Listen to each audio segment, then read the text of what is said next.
지금 안에 사시는 분이 아드님이라고 하셨죠? 네, 연락처 드렸잖아요. 그런데 아드님이 너무 비협조적이에요. 그게 무슨 말씀이세요? 집 보러 간다고 하면 바쁘다고 그러시고, 겨우겨우 약속 잡으면 10분 전에 급하게 나간다고 나가시고요. 아, 아들이 맞벌이를 해서 바쁘긴 해요. 그리고 지난주에 갔더니 집이 왜요? 아니, 그렇게 엉망이면 누가 이 집을 사요? 엉망이라니요? 그 집이 리모델링한 지 얼마 안 된 집인데? 그게 아니고요. 너무 짐이 쌓여 있고 지저분해서 손님을 데리고 갈 수가 없어요. 집이 어떻게 생겼는지 보이지도 않는다니까요. 그럴 리가요. 제 말 못 믿으시겠어요? 그리고 어제는 제가 너무 바빠서 손님만 보냈거든요. 물론 아드님이랑 약속 잡은 다음에요. 그런데 저희 손님한테 집을 안 판다고 했대요. 위치가 좋아서 제가 손님 오면 꼭 사모님 집부터 소개했는데 이렇게 하시면 저도 일 못해요. 오늘 이야기 속 주인공은 60세 백문희 씨입니다. 그리고 그녀의 아들과 며느리에 관한 이야기이죠. 백 씨는 지난해 빈대 때문에 고생이 많았습니다. 요즘 같은 때 빈대가 웬 말이냐 싶을 수 있겠지만 사실이었습니다. 아니, 빈대보다도 더 악독한 것들이었죠. 다름 아닌 백 씨의 친아들과 며느리였습니다. 어떻게 자식들을 빈대에 비교하느냐고 욕을 할 수도 있지만 백 씨에게도 이유가 있었습니다. 아들 며느리의 딱한 사정을 알고 노후 자금이나 마찬가지인 빌라를 빌려줬더니 딱 붙어서는 도무지 나오질 않았습니다. 백 씨도 그것을 처분해야 살아갈 수 있는데 말이죠. 집을 보러 오는 사람들이 있을 때마다 집에 없는 척을 하거나 문을 안 열어줘서 도무지 팔 수가 없었습니다. 참으로 치사스러운 자식들이었습니다. 하지만 오히려 자식들은 백 씨를 치사스럽다고 손가락질했습니다. 자식에게 주는 것 아까워하느냐며 말이죠.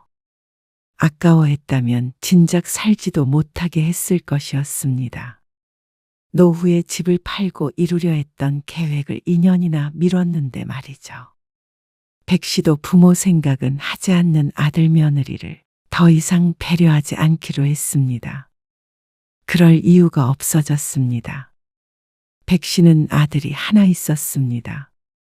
눈에 넣어도 안 아플 자식이었죠.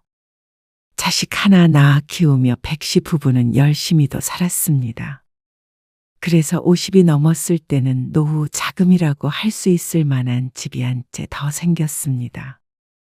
그렇다고 대단한 것이라고는 할 수 없었고 작은 빌라에서 오래 살다가 새 아파트로 이사를 가게 된 것이었습니다. 살던 빌라는 두고 말이죠. 사실상 그게 평생 모은 재산이라고 할 수 있었습니다. 이번에 그 부부 더 산다고 안 하지? 집 알아보고 있대요. 집 사서 나간다고. 아이고, 잘 됐네. 한일 2년 더 살 줄 알았더니. 나도 그런 줄 알았는데. 잘 됐지 뭐예요? 그러게. 시기가 딱 맞는구만. 백 씨 부부는 살던 빌라를 새놓았습니다.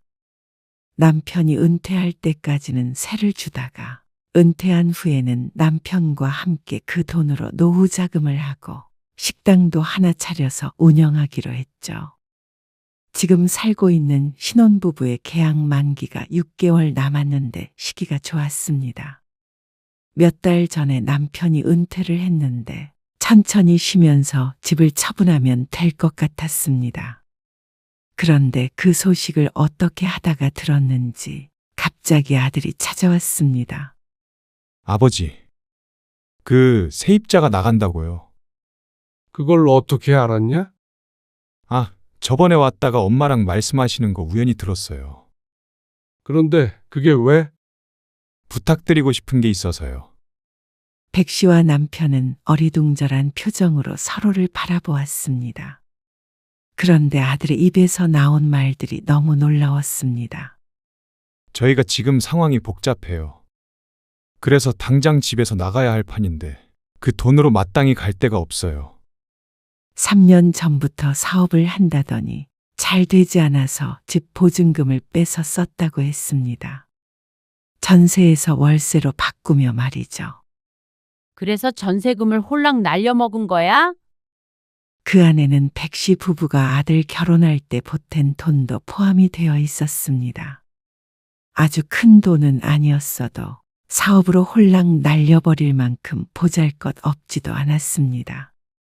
그래서 안 그래도 다른 월세집을 구하려고 생각 중이었거든요. 작은 데라도. 네, 어머님. 반지하요. 아이고, 애까지 데리고 반지하에서 어떻게 살아, 어? 백 씨는 이 말을 짚었습니다. 어린 자식을 어떻게 반지하에서 키운다는 것인지 말이죠. 그래서 무슨 부탁을 한다는 거야? 그 집에서요. 저희가 잠시 좀 살 수 있을까요? 뭐, 올해는 아니고요. 저희 좀 자리 잡을 때까지만요. 저 다시 취직하려고 그러거든요.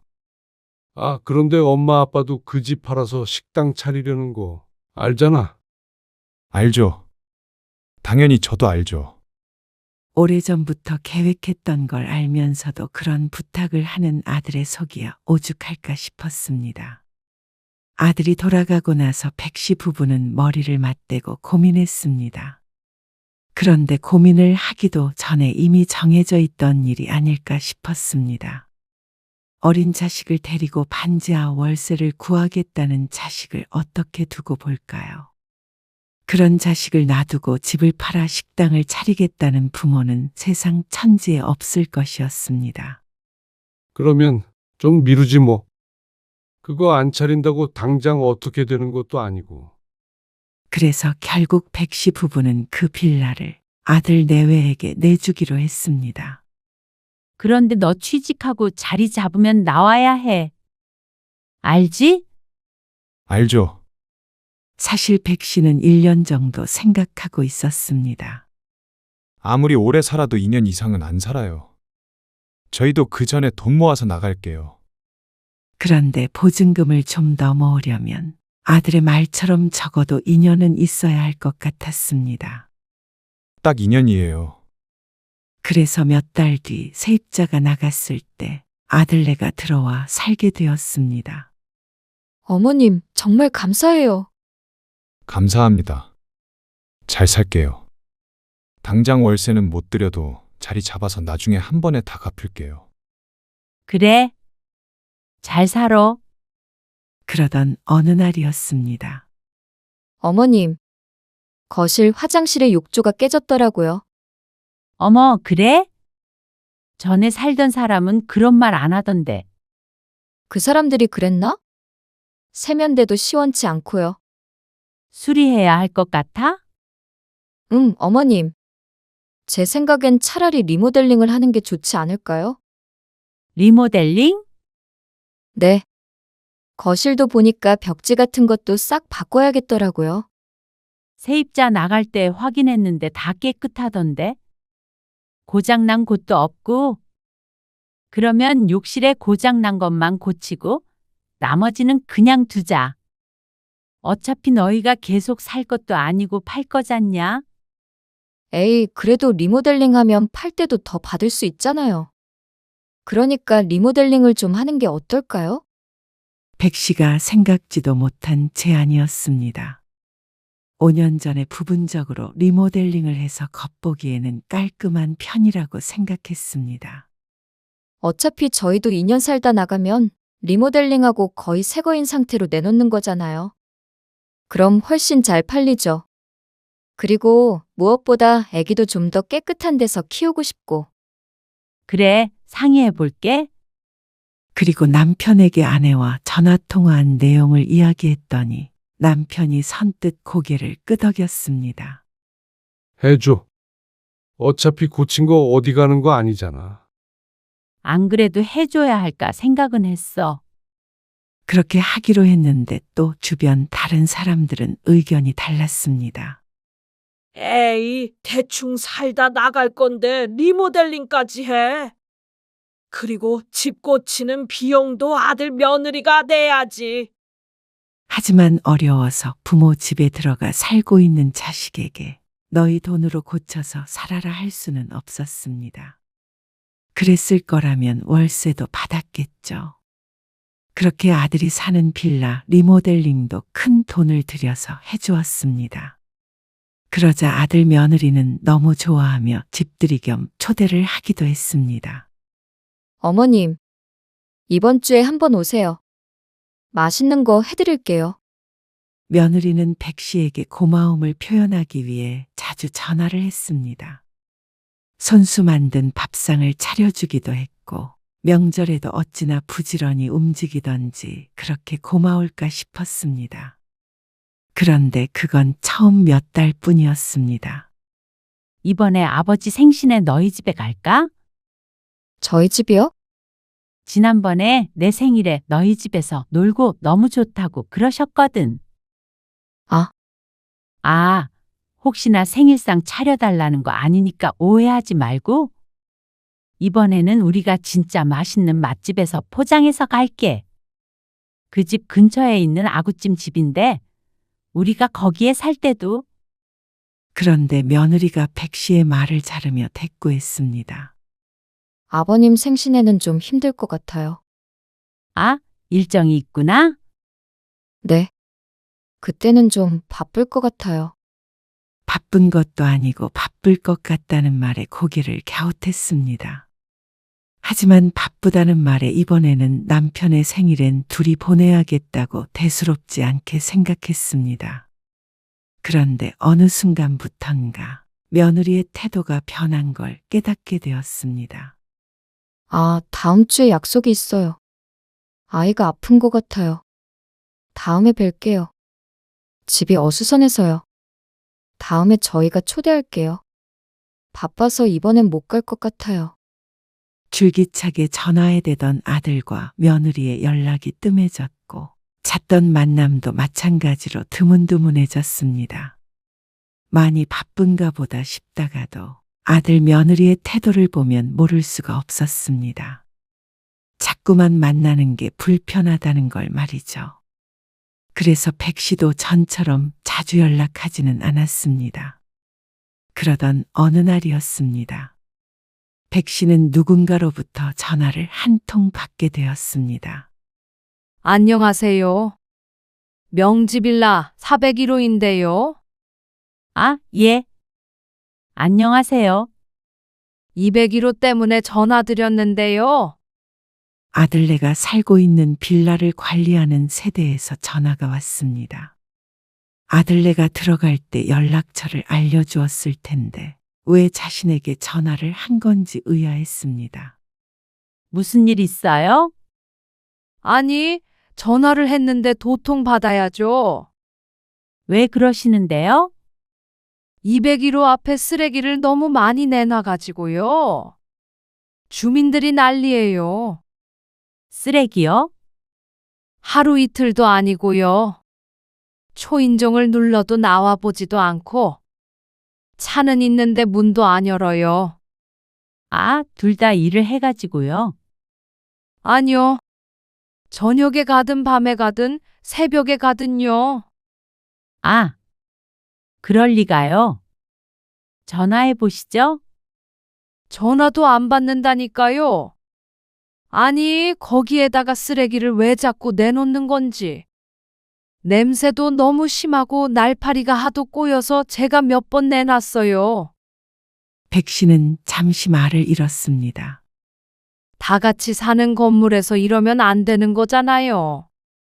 누구는 그 밖에까지 쓰레기 들고 가고 싶어서 그래요. 그런 거 아니잖아요. 그렇죠, 아니죠. 아무튼간 아드님 산다고 했잖아요. 그러면 얘기 좀 해주세요. 내가 웬만하면 이런 전화 안 해요. 사람들 사는 거 상관도 안 한다고요. 근데 하도 주변에서 나만 들들 볶으니까요. 내가 뭐 이 건물 주인도 아니고 다 같은 입장인데 아이고, 알죠. 전화를 끊고도 얼굴이 화끈거렸습니다. 쓰레기를 문 앞에다가 내놓는다니. 어린 아들 학교 선생님한테 전화 온 것도 아니고 이게 무슨 일인가 싶었습니다. 백 씨는 아들에게 전화를 걸었습니다. 하지만 받지 않았습니다. 그래서 며느리에게 전화를 걸었더니 마찬가지였습니다. 얘들이 요즘 왜 이렇게 전화를 안 받는지 몰라. 당신이 한번 가봐. 백 씨는 아들이 사는 집으로 찾아갔습니다. 전화를 받지 않으니 한번 가서 두드려 봐야겠다 싶었습니다.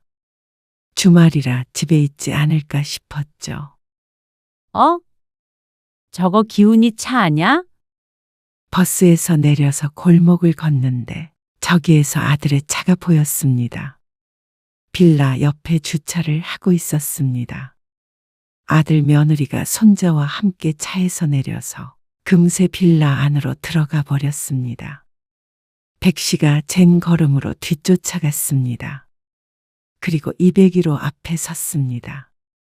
초인종을 누르기도 전에 현관 앞을 보고 놀랐습니다.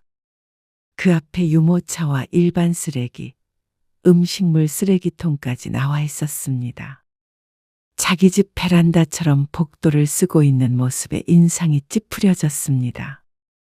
백 씨에게 전화를 한 여자에게 조금 화가 났었는데 이 상태를 보니 전화할 만했다고 생각했습니다. 어머, 이게 뭐야? 도대체? 집을 내주고 나서는 어떻게 사는지 일절 간섭하지 않았습니다.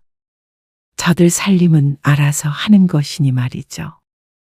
이사한 지 얼마 안 돼서 왔을 때는 깔끔하더니 이게 무슨 일인가 싶었습니다. 그런데 초인종을 눌러도 도무지 아무도 나와보질 않았습니다. 뭐야? 방금 들어갔는데? 전화를 걸어보아도 받질 않았죠. 문을 두드렸습니다.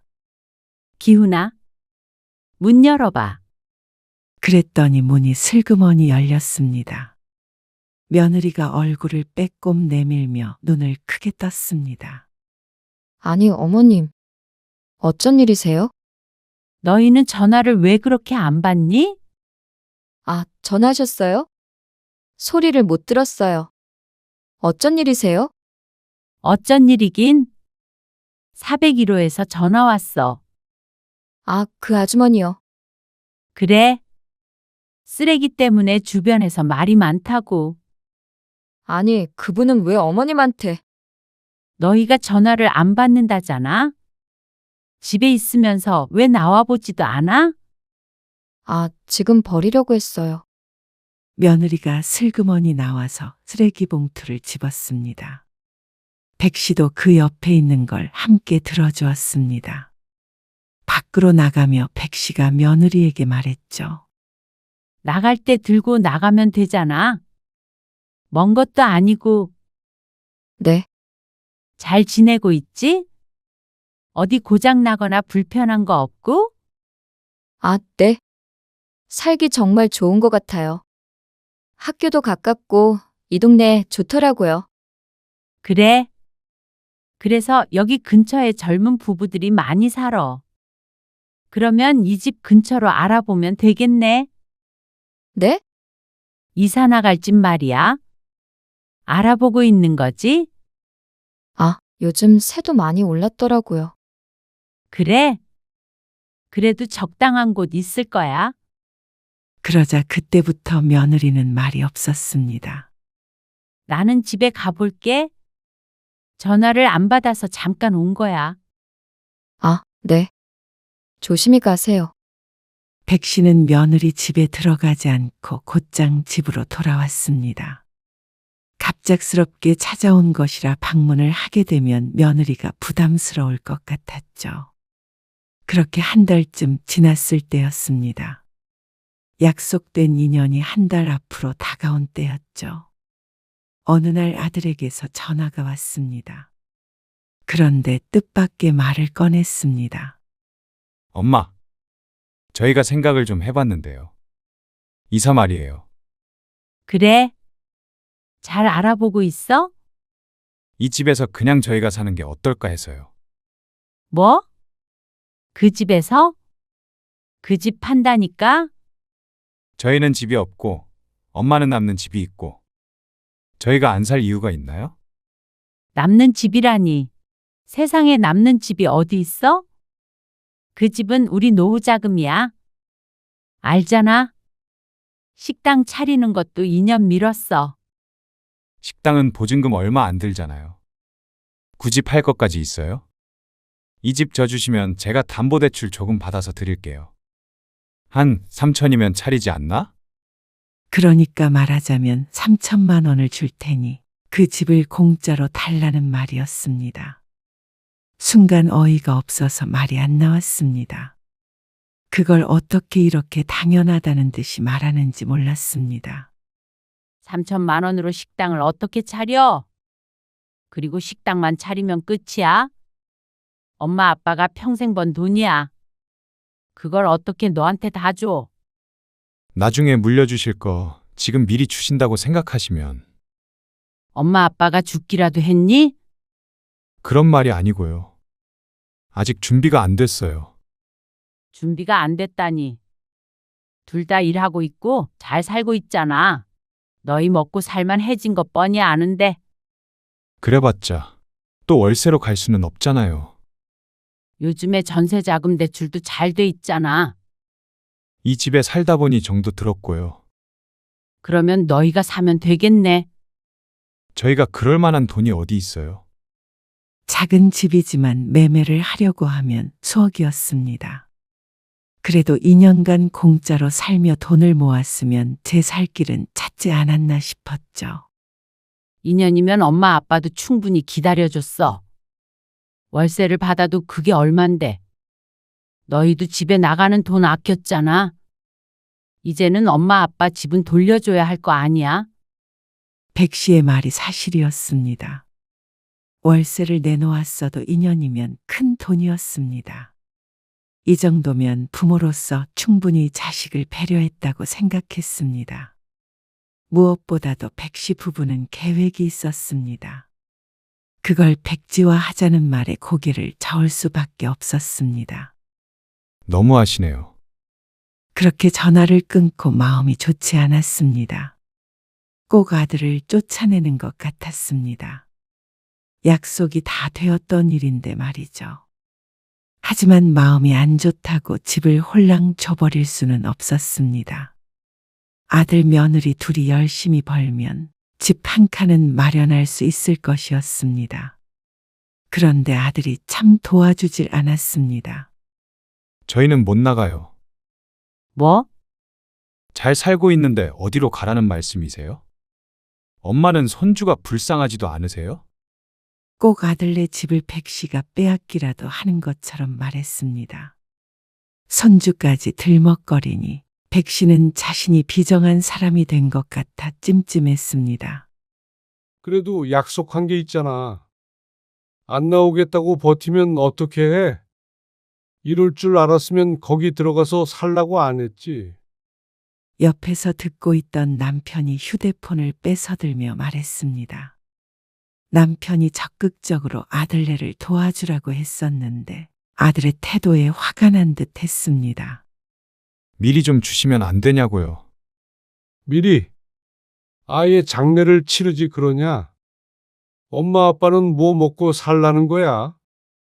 당장 죽으라는 소리야? 아니, 대출 받아 드린다니까요. 아, 그러니까 왜 내 집 대출을 네가 받아서 주느냔 말이야. 아버지, 자식이잖아요. 부모 돈이 자식 거야? 그러면 너희 돈은 우리 거냐? 약속은 약속이야. 부동산에 내놓을 테니까. 아들은 결국 마지못해서 알았다고 했습니다. 한참을 하소연하고 투덜대더니 백기를 든 것이었죠. 집주인이 나가라고 하는데 장사 있겠나 싶었습니다. 대신 팔리면 그때 나갈게요. 그 전에 쫓아내지는 않으실 거죠? 그래. 그게 뭐 어렵냐? 팔릴 때까지는 살아. 그런데 아들도 내심 생각이 있었던 모양이었습니다. 지금 안에 사시는 분이 아드님이라고 하셨죠? 어느 날 부동산에서 전화가 왔습니다. 네. 연락처 드렸잖아요. 그런데 아드님이 너무 비협조적이에요. 그게 무슨 말씀이세요? 집 보러 온다고 간다고 하면 바쁘다고 그러시고, 겨우겨우 약속 잡으면 10분 전에 급하게 나간다고 나가시고요. 아, 아들이 맞벌이를 해서 바쁘긴 해요. 그리고 지난주에 갔더니 집이 왜요? 아니, 그렇게 엉망이면 누가 이 집을 사요? 엉망이라니요? 그 집이 리모델링한 지 얼마 안 된 집인데? 그게 아니고요. 너무 짐이 쌓여 있고 지저분해서 손님을 데리고 갈 수가 없어요. 집이 어떻게 생겼는지도 안 보여요. 그럴 리가요. 제 말 못 믿으시겠어요? 그리고 어제는 제가 너무 바빠서 손님만 보냈거든요. 물론 아드님이랑 약속 잡은 다음에요. 그런데 저희 손님한테 집을 안 판다고 했대요. 백 씨는 눈을 질끈 감았습니다. 위치가 좋아서 제가 손님 오면 꼭 사모님 집부터 소개했는데 이렇게 하시면 저도 일 못해요. 어쩐지 아들 내외의 꿍꿍이를 알 것 같았습니다. 너희 뭐 하자는 거야? 아들이 전화를 받지 않아 며느리에게 전화를 했잖아요. 그러자 며느리가 아예 가면을 벗어던졌습니다. 살라고 주셨으면 끝까지 살게 해주셔야지. 어떻게 이렇게 쫓아내세요? 내가 뭘 너희를 쫓아낸다는 거야? 그렇게 하기로 하고 들어갔던 거잖아. 2년 뒤면 충분하다고, 나중에 갚겠다고도 했잖아. 이게 갚는 거니? 어머님 손자도 같이 사는 집이에요. 이렇게 쫓아내시고 편히 주무시겠어요? 헛웃음이 나왔습니다. 마지막 말은 꼭 협박처럼 들리기도 했습니다. 저들을 나가게 하면 천하의 쓰레기라도 되는 듯이 말하는 며느리 때문에 기가 찼습니다. 지난번에 찾아갔을 때 동네가 좋다 어떻다 하더니 그 집에서 눌러앉으려고 백 씨를 떠본 것 같았습니다. 저는 이 집 마음에 들어요. 마음에 든다면서 그렇게 지저분하게 하고 쓰레기 내놓고 그랬니? 그리고 내 집을 마음에 들어 하면 어쩌겠다고? 기훈 씨랑 얘기해 보세요. 며느리는 전화를 끊어버렸습니다. 아들이랑 통화가 됐다면 며느리에게 전화할 일도 없었을 것입니다.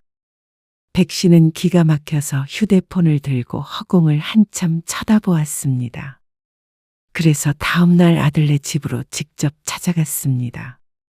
주차장에 차가 세워진 걸 확인하고 공동현관을 지나쳐 2층으로 올라가는 계단을 밟았습니다. 그런데 복도에 사람 목소리가 들렸습니다. 그게 정말이에요? 그렇다니까요. 저희도 속았어요. 바로 작년이래요. 그래서 이사 가려고 급히 집 알아보고 있어요. 그러니까 이 집에서 사람이 죽었다는 말씀이시죠? 아유, 말도 마세요. 끔찍해요. 그러자 집을 보러 온 듯한 여자가 깍 비명을 질렀습니다. 아니, 부동산에서는 그런 말도 안 해줘? 해주겠어요? 집을 팔아야 수수료를 받아먹는데. 그러니까 여기는 사지 마세요. 남 같지 않아서 드리는 말씀이에요. 감사해요. 정말로. 여보, 가자. 부부처럼 보이는 남녀가 계단을 지나쳐 내려갔습니다. 입을 쩍 벌리고 있던 백 씨가 서둘러 2층으로 올라갔습니다. 그리고 막 닫히려는 202로 현관문에 발을 찔러 넣었죠. 뭐 더 물어볼 거 있으세요? 다시 나온 며느리가 백 씨의 얼굴을 보더니 희게 질렸습니다. 어머님, 어쩐 일이세요? 여기에서 누가 죽었다고 그래? 2년 전부터 너희가 살고 있었고 그전에는 신혼부부가 잘 살다가 집 사서 나갔는데 도대체 누가 죽어? 그게요. 참 살다 살다 황당한 일 다 겪겠다. 이러면 그래 너희 살아라 할 줄 알고 그러니? 그러면요? 끌어내시게요? 못할 것 같니? 자식에게 소송이라도 하시게요? 어떻게든 팔고 만다. 다음 날 백 씨는 다시 부동산에 전화를 걸었습니다. 저 명지빌라 201호 내놓은 사람인데요. 안에 사람이 살고 있는 상태로 매수할 사람을 좀 알아봐 주세요. 새 주신 거 아니고 아드님이라면서요? 네. 그 상태로 매수할 사람에게 팔려고요. 에이, 누가 사겠어요? 번거롭게. 대신 매매 가격을 낮출게요. 얼마나요? 백 씨의 대답을 듣고 그만하면 거래가 되겠는지 부동산에게서 긍정적인 대답을 들었습니다. 그 정도면 괜찮을 것 같네요. 네. 대신 조건을 명확하게 해주세요. 현재 무단점 유자가 있으니까 명도 책임은 매수인 부담이라고요. 네. 알겠습니다. 백 씨는 아들 손주를 쫓아낸 매정한 부모가 될 생각이 없었습니다. 그리고 그렇게 감정 소모되는 일도 하고 싶지 않았고 더는 식당을 차리는 걸 지체할 수 없었습니다. 무엇보다 아들 며느리와 더는 마주하고 싶지도 않았습니다. 그래서 차라리 시세보다 저렴하게 내놓는 방법을 택했습니다. 어차피 권리가 없이 살고 있으니 소송만 하면 내보낼 수 있을 테니까 살려는 사람이 있을 거라고 생각했습니다. 그리고 매매는 예상보다 빨리 진행됐습니다.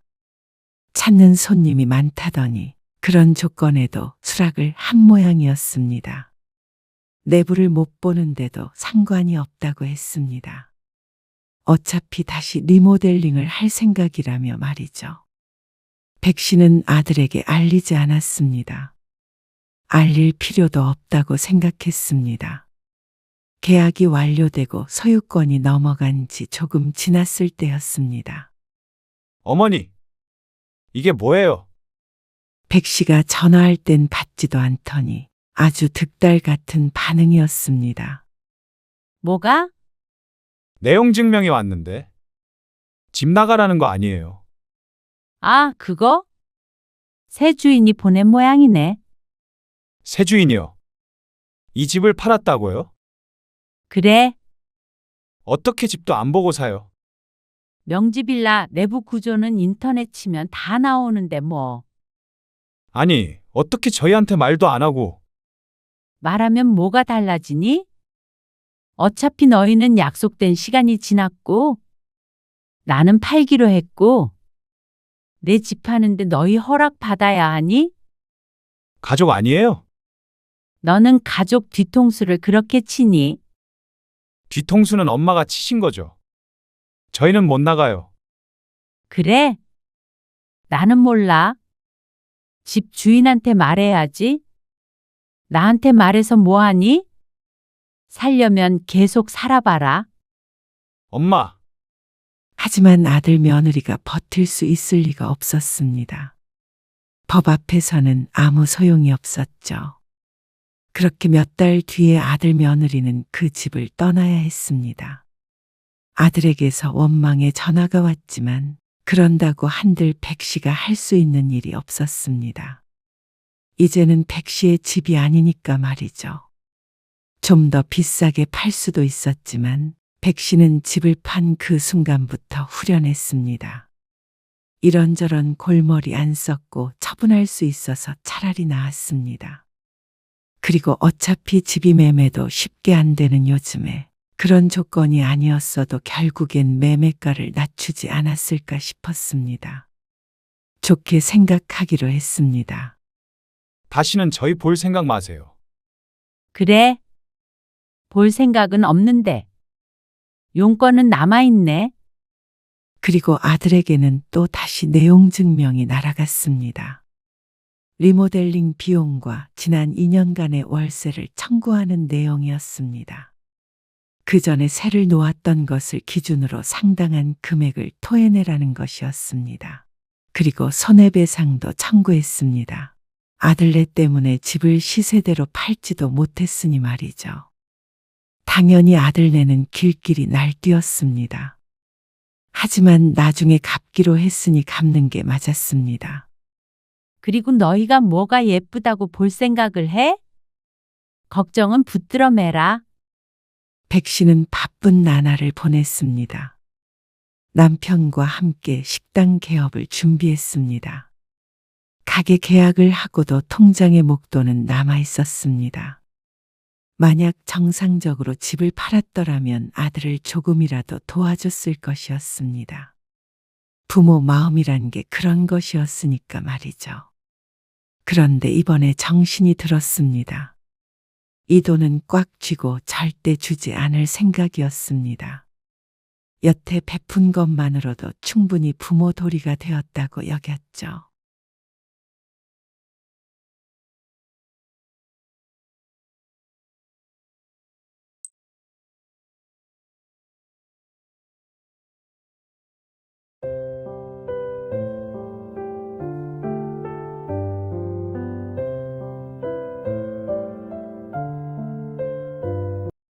요즘 어느 자식이 부모님한테 매달 150만 원씩 드려요? 그것도 결혼해서요. 이러면 이혼감이에요. 수진이한테 미안해 죽겠어요. 뭐? 결혼 전에 다 얘기된 거라며? 수진이가 착해서 그렇지. 솔직히 장모님한테도 용돈 한 번 못 드렸는데. 너는 내가 아무것도 모르는 줄 알아? 나도 눈 있어. 그게 무슨 말씀이세요? 돈 없다 하더니 사돈한테 생일 선물로 명품 가방 사준 거 모를 줄 알아? 그걸 어떻게? 카카오톡에 올려놨더라. 우리 사위가 사준 가방이라고. 장모 위에서 돈 쓰는 멋쟁이라고 말이야. 오늘 이야기 속 주인공은 64세 현지숙 씨입니다.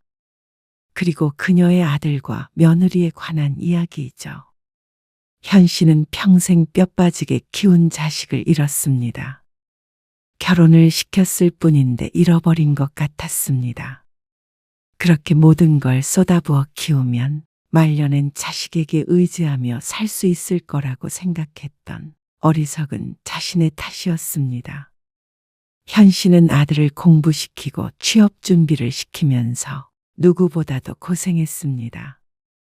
대출까지 받아야 했었는데 나중에 돌려받겠다는 약속 때문이었습니다. 아들은 철석같이 약속했습니다. 취직해서 안정된 삶을 살게 되면 현 씨에게 매달 생활비를 주기로 했죠. 하지만 그 약속이 오래도록 지켜질 것이라고 믿은 자신이 순진한 것이었습니다. 아들은 어쩌면 처음부터 그럴 생각이 없었을지도 몰랐습니다. 아니면 며느리의 영향인지도 몰랐고 말이죠. 하지만 그런 이유는 전부 상관이 없었습니다. 중요한 것은 현 씨의 노후였죠. 그래서 현 씨는 그저 그런가 보다 할 수 없었습니다. 아들을 후회하게 만들어줘야 했습니다. 현 씨는 아들이 하나 있었습니다. 없는 형편의 자식만큼은 잘 키우고 싶었습니다. 남편도 같은 생각이었습니다. 징글징글하게도 열심히 살았습니다. 반지하에서 지상으로 올라왔고 지상 단칸방에서 방 2개 딸린 아파트로 이사하기까지 무척 오래 걸렸습니다. 자식에게 줄줄이 새는 돈 때문에 일찍 살림이 필수가 없었습니다. 차라리 아들이 공부라도 못했다면 일찌감치 포기를 했을 텐데 아들은 똑똑했고 공부 욕심이 많았습니다. 그래서 그 욕심을 채워주느라 현 씨 부부는 늘 빠듯했습니다. 하지만 대학을 졸업할 때쯤에는 그래도 형편이 조금 폈습니다. 이제 아들에게 들어가는 돈도 없고 둘이 한 20년 열심히 벌면 말년에는 자식에게 손 안 벌리고 살겠다 싶었죠. 하지만 인생이 그렇게 원하는 대로 순탄하게 흘러가질 않았습니다. 떨어진 거야? 네, 왜 너처럼 공부 잘하는 애를 안 뽑아가? 공부 잘하는 사람이 세상에 얼마나 많은데요. 그리고 제가 서울대도 아니고요. 그래도 뭐 서울대만 취직하니? 저도 속상해요. 현 씨는 이해가 가지 않았습니다. 졸업하고 1년 동안 여기저기 이력서를 넣고 면접도 보러 다녔는데 아들은 아직도 취업을 하지 못했습니다. 졸업하자마자 하게 될 줄 알았는데 말이죠. 그동안 학교 근처에서 자취를 하던 아들은 반년 전에 집으로 들어왔습니다. 대학까지만 지원을 해주고 그 뒤로는 아들이 자립하기로 했는데 아르바이트로 생활하며 취업 준비까지 힘들다는 게 그 이유였습니다. 현 씨도 그런 아들을 아무 말 없이 받아주었습니다. 출근 전후로 아들의 아침과 저녁도 차려줘가며 나름대로 헌신했죠. 하지만 끝이 없었습니다. 스펙이 부족해서 취직하기가 힘들어요. 뭐? 좋은 대학 나왔어도 취직을 못해? 대학은 다 나오는 건데요. 그럼 뭘 더 해야 해? 어학연수라도 1년은 다녀와야 할 것 같아요. 어학연수면? 외국에 다녀오는 거야? 유학? 유학까지는 아니고 영어 배우러 가는 거죠. 해외에서 1년간 살다 오겠다는 말에 현 씨 부부는 고민이 컸습니다. 사실 돈만 넘친다면 뭔들 못해줄까 싶은 심정이었지만 현 씨에겐 큰 돈이었으니 망설일 수밖에 없었습니다. 애초에 대학교 때까지만 지원해주기로 했던 거 알지? 비록 아들의 이름으로 학자금 대출을 받기는 했지만 그건 상환해야 하는 때가 왔을 때 현 씨 부부가 갚을 예정이었습니다. 그래서 현 씨는 아들을 대학 보내줬다고 말할 수가 있었죠. 알아요. 바로 취직할 줄 알았는데. 요즘은 경쟁사회잖아요. 저 취업할 때까지만 도와주세요. 그러면 나중에 꼭 갚을게요. 엄마 아빠도 그러고 싶어. 그런데 그럴 만큼 여유롭지가 않잖아. 물론 보내려면 어떻게든 보낼 수야 있겠지만 그러면 언제까지 현 씨 부부가 허리띠를 졸라매야 할지 몰랐습니다. 자식도 자식이지만 현 씨 부부의 미래도 걱정을 해야 할 때였습니다. 그래도 도와줍시다. 하지만 남편은 생각이 달랐습니다. 하나밖에 없는 아들이 취직을 잘해야 우리 집 살림도 피는 거라면서 말이죠. 꼭 갚는다잖아. 나는 승록이 스스로 자립하고 우리도 우리 살 길은 우리가 찾는 게 좋다고 생각해요. 그래도 지원을 받아서 하루빨리 취직하는 게 애 미래에 좋을 거 아냐. 아들이 잘 살아야 우리가 잘 사는 법이야. 현 씨는 남편의 말에 한숨을 쉬었습니다. 지금이 그런 때인가 싶었습니다. 현 씨도 자식을 잘 키우기 위해 평생을 노력했습니다. 그래서 대학 때까지는 지원을 아끼지 않았지만 더 이상은 아니라고 생각했습니다. 하지만 남편도 그렇고 아들도 꼭 갚는다며 간절히 하는데 끝까지 반대를 할 수는 없었습니다. 정말이지? 나중에 입 닦으면 안 된다. 그럴 리가 없죠. 아들의 말을 100% 믿는 것은 아니었지만 이번만 돕자 싶었습니다. 그래서 아들은 현 씨 부부의 지원을 받아서 1년간 호주로 어학연수를 다녀왔습니다. 그리고 다시 취업 준비를 시작했죠. 무슨 공부를 하겠다고? 자격증 공부요. 어학연수 다녀오면 취직할 수 있다며? 어학연수는 요즘 필수 코스고요. 그래. 네가 알아서 잘하겠지. 그런데 엄마, 아들은 공부가 더 필요하다고 말했습니다. 그래서 그 지원을 현 씨 부부에게 해달라고 했습니다. 그 말에 한숨부터 나왔습니다. 취직하면 매달 생활비 드릴게요. 어학연수, 아니, 대학 학비까지 합쳐서요. 그러면 매달 100만 원씩 줄 수 있어? 150만 원씩 드릴게요. 대신 취직할 때까지는 도와주세요. 아이고, 월급 받으면 다 줘야겠네. 좋은데 취직할 거예요. 그래서 매달 150만 원씩 드릴게요. 그러면서 아들은 각서를 쓰겠다고 했습니다. 무슨 각서야? 그래도요. 믿어주세요. 꼭 성공해서 엄마 아빠한테 효도할게요. 너 그 말 틀림없지? 당연하죠.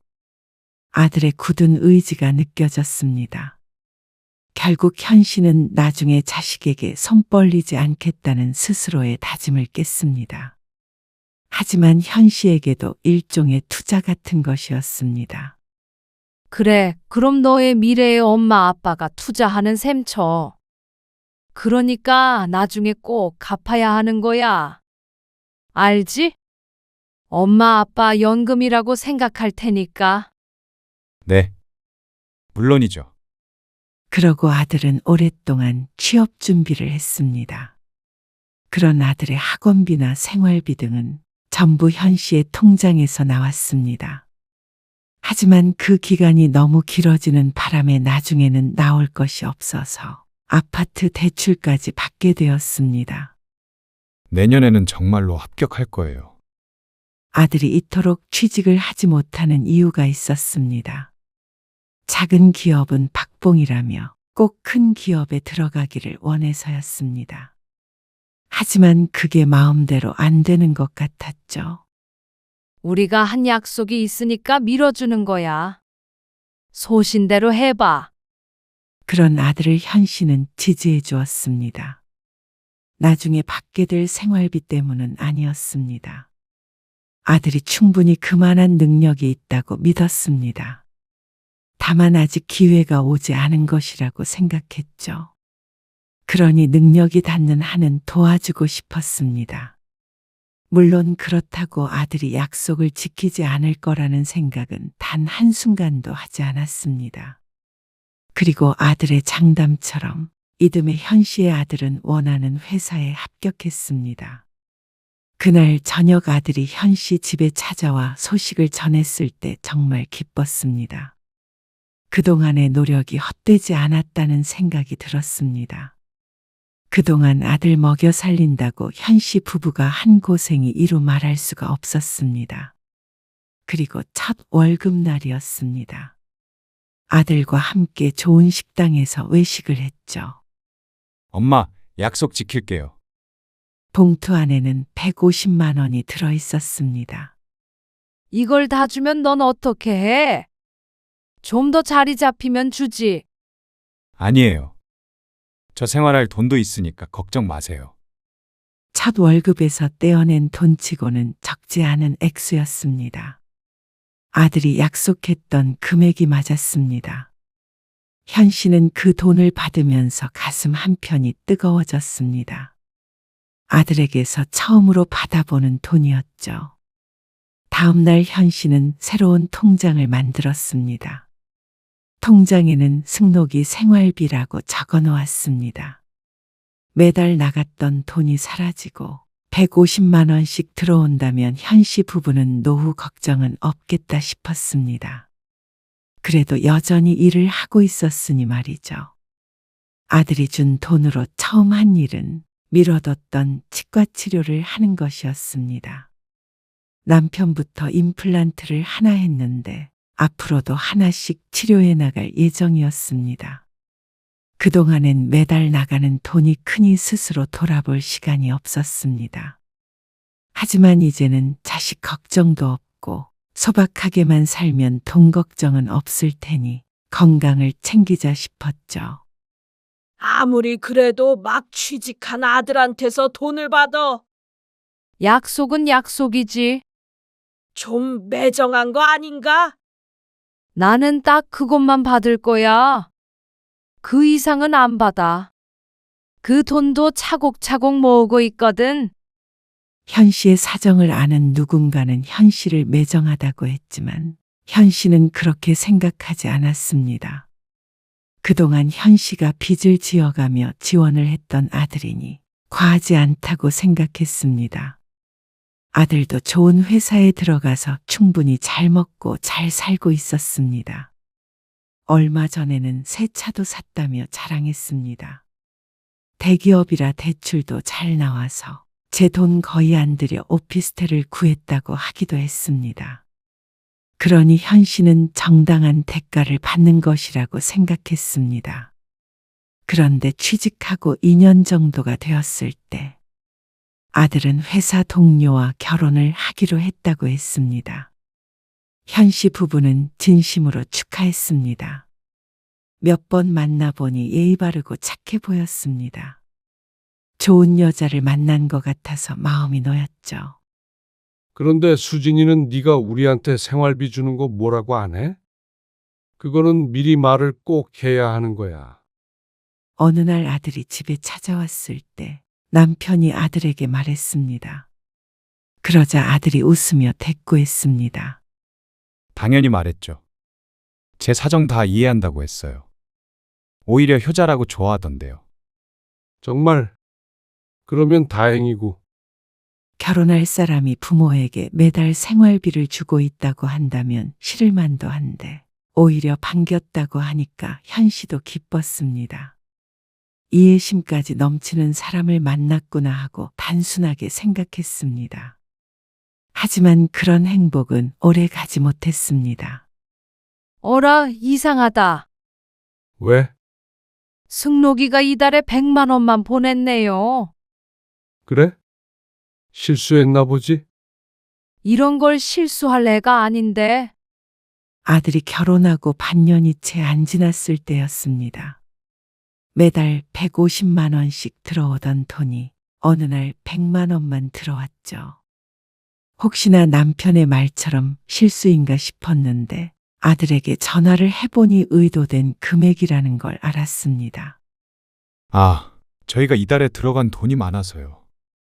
대신 다음 달에 채워드릴게요. 그래. 뭘 하길래 50만 원을 덜 줘야 할 만큼 사정이 안 되나 싶었지만 굳이 입 밖으로 내뱉지는 않았습니다. 다음 달에 더 주겠다는데 이러쿵 저러쿵 하는 것도 우스웠습니다. 그러던 어느 날 며느리에게서 전화가 왔습니다. 어머님, 잘 지내셨어요? 그래. 오랜만이야. 잘 지내니? 네. 다름이 아니라 저희 집에서 어머님, 아버님 식사 좀 대접하고 싶어서요. 아들이 결혼하고 딱 한 번 가봤는데 그 뒤로는 방문할 일이 없었습니다. 그런데 갑작스런 며느리의 초대에 오랜만에 가보게 되었습니다. 남편은 무척 기뻐했습니다. 아들이 잘 지내고 있는지 늘 궁금해하던 남편이니 당연했습니다. 남편과 현 씨는 무척 들뜬 기분으로 아들네 집에 갈 준비를 했습니다. 대단한 걸 준비하는 건 아니었지만 그래도 모처럼의 방문이니 말이죠. 김치도 한 통 챙겨. 무겁게 김치까지 들고 가자고요. 요즘 사람들 집에서 김장 안 하잖아. 김장김치는 없을 거 아니야. 아무튼 유별나. 투덜거리면서도 현 씨는 양손 한가득 들고 집을 나섰습니다. 그런데 며느리가 현 씨 부부를 초대한 건 그리 좋은 이유에서는 아니었습니다. 승록 씨가 어머님, 아버님께 드리고 있는 생활비 말이에요. 아오? 그게 왜? 저희가 상의를 해봤는데 150만 원이 조금 과한 것 같아서요. 갑작스러운 며느리의 말에 현 씨 부부가 서로를 쳐다보았습니다.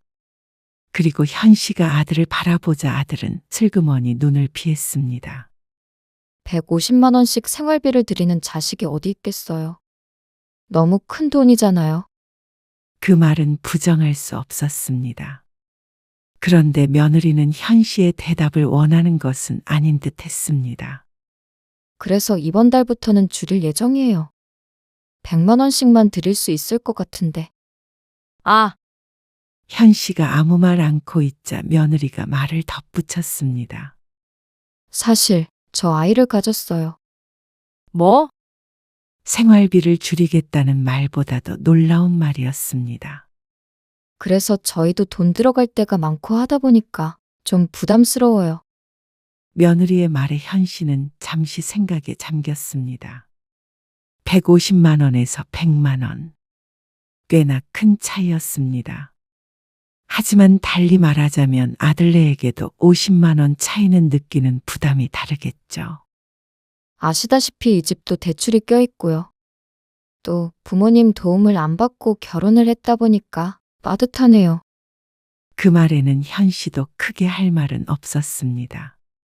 며느리의 말처럼 결혼할 때 크게 보탬이 못 되었기 때문이었죠. 이런 상황에서 그래도 무조건 150만 원씩 내놔라 하는 부모는 없을 것이었습니다. 아무리 현 씨라도 말이죠. 그래, 그렇게 해. 형편껏 해야지. 현 씨가 뭐라고 대답하기도 전에 남편이 고개를 끄덕였습니다. 현 씨는 잠시 입을 벌렸다가 닫았습니다. 경사스러운 소식을 들으니 사실 따져 물을 마음도 없어졌죠. 그 다음 달도 통장엔 100만 원이 들어왔습니다. 그런데 며느리가 출산을 할 때쯤에는 매달 50만 원씩 들어오는 게 고작이었습니다. 저희도 대출 갚느라 빠듯해요. 빠듯하다는 말을 입에 달고 살았습니다. 그런데 현 씨는 자신이 점점 치사스러워지는 기분이었습니다. 돈이 덜 들어오면 그것 때문에 아들에게 전화를 거는 게 치졸해 보여서 정말로 하고 싶지 않았습니다. 그래서 한두 번 연락을 안 했더니 150만 원씩 주던 생활비가 50만 원으로 줄은 것이었죠. 아들도 대출 때문에 힘들다고 하지만 그건 현 씨도 마찬가지였습니다.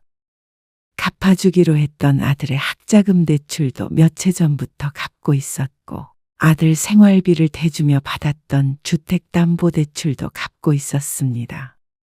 그러니 오히려 힘든 사람은 현 씨였습니다. 그동안 아들이 준 돈을 모은 게 있고 계속 일을 해왔기 때문에 생활비가 줄었다고 당장 생활이 어려워지는 것은 아니었지만 나중에도 계속 이렇게 50만 원씩만 준다면 더 나이 들어서의 삶이 힘들고도 남았습니다. 나중에 대출도 어느 정도 갚고 승진도 하고 그러면 다시 올려드릴게요. 정말 약속해요. 며느리가 임신을 하며 회사를 그만뒀는데 아들 혼자 벌어서 모든 걸 감당하느라 힘들다고 했습니다. 둘이 벌다가 수입이 반토막이 되니 힘들만도 했죠. 그러던 어느 날이었습니다. 여기 봐. 애기 사진 왔네요. 아이고, 귀엽네. 언제 보러 갈 수 있대?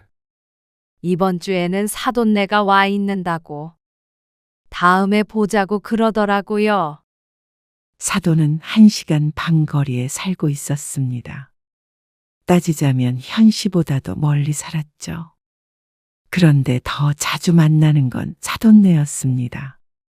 아이를 봐준다며 안사돈이 매주 방문했고 어쩔 때는 바깥사돈도 와서 며칠씩 묵어간다고 했습니다. 안사돈은 주부였고 바깥사돈도 퇴직을 해서 시간이 무척 많은 것 같았죠. 현 씨도 그런 삶을 꿈꿨습니다. 말년에 손주 재롱이나 보면서 한가롭게 사는 산말이죠. 그런 사돈네가 부러웠습니다. 현 씨도 남편도 여전히 일을 하고 있기에 바빠서 사돈처럼 아무 때나 찾아갈 수도 없었습니다. 모처럼 시간이 있어서 연락을 하면 이미 사돈네가 와 있는 상황이 많았습니다. 그런데 사돈처녀 언제 결혼식 올린다고 했지? 사위에게는 여동생이 하나 있었는데 다음 달에 결혼식이었습니다. 현 씨 부부도 가기로 되어 있었는데 남편의 질문에 현 씨는 휴대폰 화면을 다시 켰습니다. 여기 사돈 카카오톡 사진에 청첩장 같은 게 있던데. 한번 봐봐. 토요일인지 일요일인지. 요즘 일요일마다 일을 나가는 남편이라 어쩌면 혼자 가야 할 수도 있겠구나 싶었습니다. 한참 만에 안사돈의 카카오톡 사진을 찾아 눌러봤는데 익숙한 얼굴에 눈을 좁히고 사진을 자세히 봤습니다. 지난번에 봤을 때는 분명히 청첩장 사진이 올라와 있더니 이번에는 웬 파티 사진이 올라와 있었습니다. 그런데 거기에 아들 부부와 손주도 함께 찍혀 있었습니다. 그 가운데 안사돈이 근사한 케이크 앞에서 비싸 보이는 가방을 손에 들고 환하게 웃고 있었습니다. 얼마 전에 생일이었나 보다 생각하고 넘기려던 찰나에 위에 적힌 문구가 눈에 띄었습니다. 우리 사위가 사준 샤넬. 장모 위에 500만 원 쓰는 멋쟁이. 500만 원? 현 씨는 경악을 했습니다. 세상에 500만 원이나 하는 가방이 존재한다는 것도 놀라웠지만 그걸 현 씨의 아들이 사줬다는 게 더 충격적이었습니다. 생일 선물에 500만 원짜리 명품 가방이라니 구경도 못 해본 일이었습니다. 그리고 현 씨는 아들에게서 50만 원짜리 가방도 한 번 받아본 적이 없었죠. 2달 전 현 씨의 생일에는 생활비 20만 원이 더 들어와서 총 70만 원을 받았을 뿐이었습니다. 아들에게 전화를 걸려던 현 씨를 남편이 말렸습니다. 전화해서 뭐라고 하게? 왜 사돈은 주고 나는 안 주냐? 이러게? 그래도 서운했습니다. 하지만 남편은 고개를 저었습니다. 뭔가 사정이 있겠지. 애들 어렵다고 했잖아. 어려운 애가 500만 원짜리 가방을 사줘요. 아이고, 냅둬. 알아서 하는 거지. 남편이 극구 말리는 바람에 현 씨는 아들에게 따지지도 못했습니다. 그런데 속은 쓰렸습니다. 그 정도 금액이면 매달 50만 원씩 생활비를 올려서 받을 수도 있을 만한 정도였습니다. 당신도 속물 다 됐네. 비난하는 말투는 아니었지만 현 씨는 남편의 말이 속상했습니다. 멀쩡히 잘 사는 아들의 돈을 뜯으려는 게 아니라 정당한 돈을 받으려는 것 뿐이었습니다. 만약 그 약속이 아니었다면 현 씨는 그 정도로 희생해가며 아들에게 퍼붓지 않았을 것입니다. 아들도 부모 도움받아서 편하게 유학도 다녀오고 공부도 하고 했으면 그 정도 약속은 지켜야 한다고 생각했죠. 그런데 그 일이 있고 한 달 뒤 아들에게서 전화가 왔습니다. 엄마, 저희가 상의를 해봤는데요. 뭘? 생활비 말이에요. 저희도 이제 애가 크면 돈이 많이 들잖아요.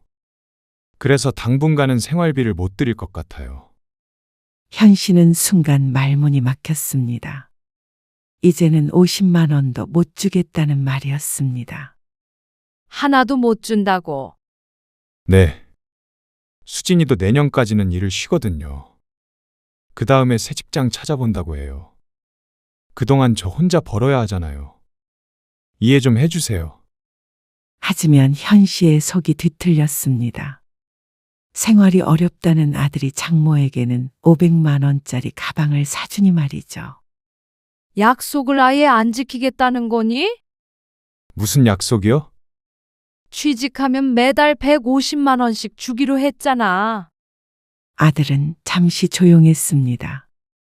그러더니 한숨을 쉬며 대답했습니다. 엄마, 벌써 3년 들였잖아요. 그 정도면 충분하지 않아요? 뭐? 솔직히 다른 사람들은 부모님이 집값도 보태주고 하던데 저는 결혼할 때 손 안 벌렸잖아요. 물론 형편이 안 되기도 했지만 도움 없이 결혼하겠다고 한 것은 아들이었습니다. 아들이 취직하기까지 현 씨 부부가 얼마나 고생했는지 알았으니 말이죠.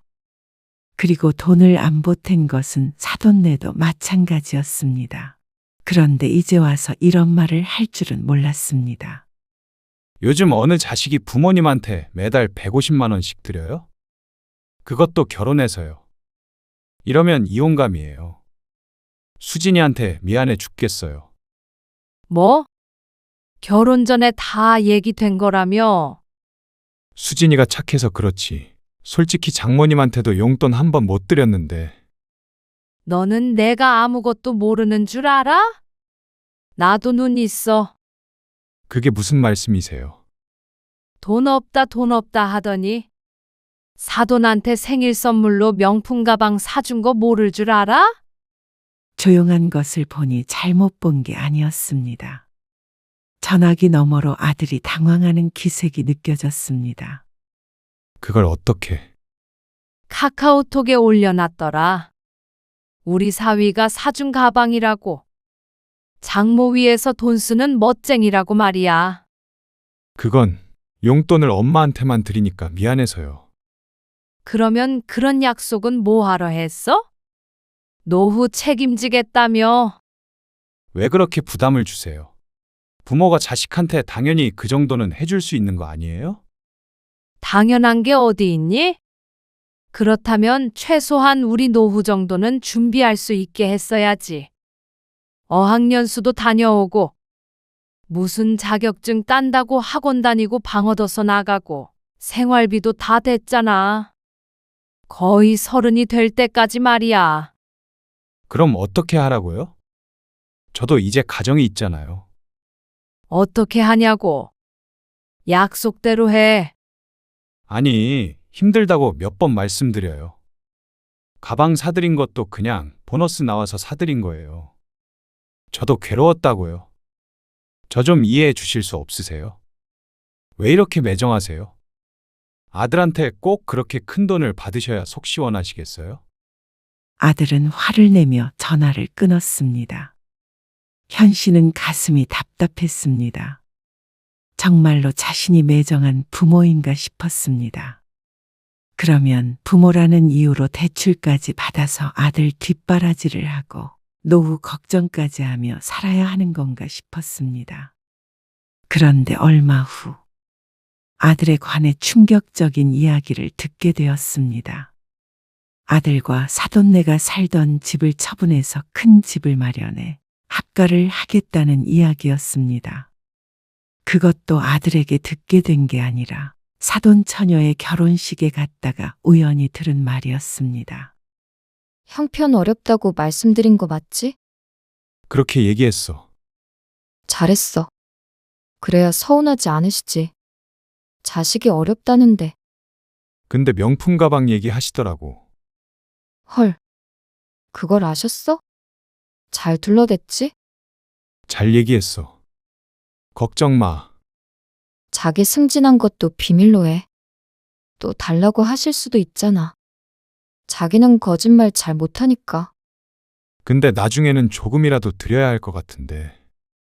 그거는 한 80 넘으시면 생각해보자. 그때까지는 일하지 않으시겠어? 100세 시대잖아. 기가 막힌 말이었습니다. 그러는 사돈 부부는 60대에 둘 다 일을 안 하고 사는데 말이죠. 기껏 아들을 키워놨더니 엄한 사람만 덕을 보는 것 같았습니다. 어떻게 한마디 상의도 없이 사돈네와 합가를 하게 된 것인지 몰랐습니다. 그러면서 자신의 부모 생활비는 끊어버리는 자식이라니. 참 아들 키워봐야 소용이 없다는 말이 진실이었습니다. 이런 아들인 줄 알았더라면 진작에 지원을 끊었을 것이었습니다. 현 씨도 나중을 위한 투자라고 생각했었는데 잘못된 투자였습니다. 현 씨는 결혼식에서 돌아오고 얼마 안 돼서 아들의 각서를 찾았습니다. 자신의 손으로 쓰고 지장도 찍었으니 그 약속은 꼭 지켜야 할 것이었습니다. 현 씨는 법무사 사무소로 달려갔습니다. 그동안 아들에게 돈을 보냈던 내역과 대출 내역 등을 뽑아서 각서와 함께 말이죠. 이렇게까지 해야 하나? 받든 못 받든 손 놓고 있을 수는 없잖아요. 현 씨는 마음을 굳혔습니다.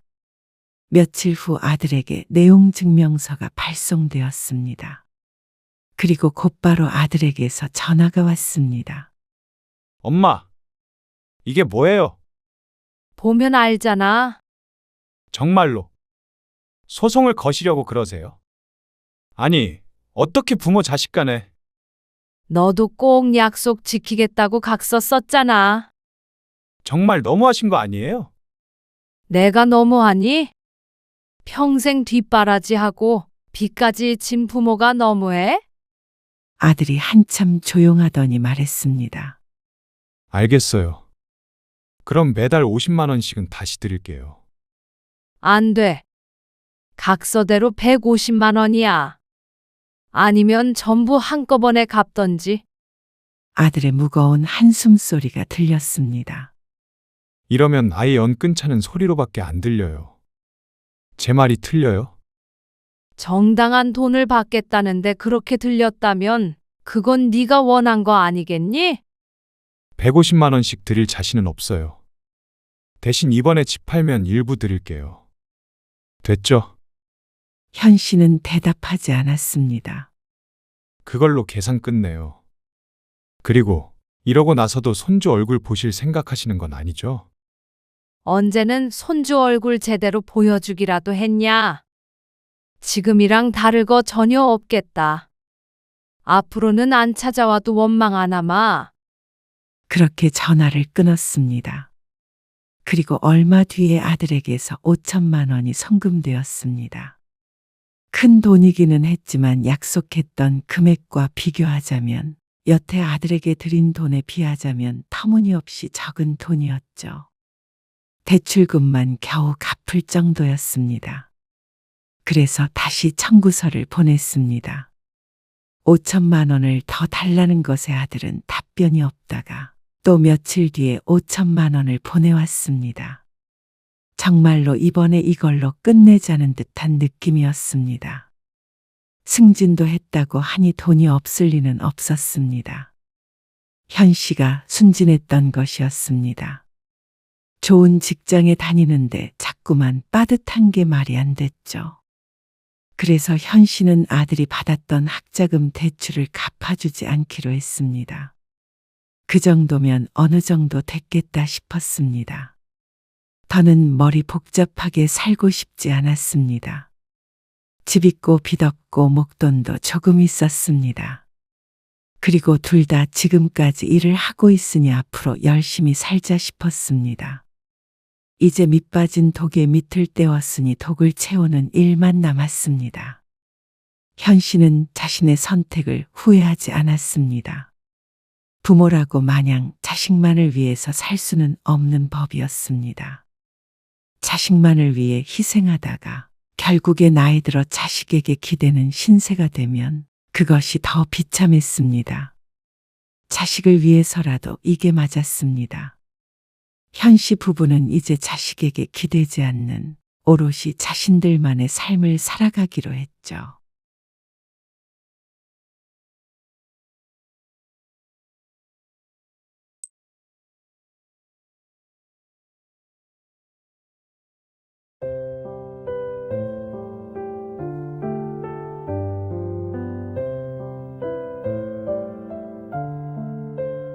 너 사돈네 들어가 살 거라며?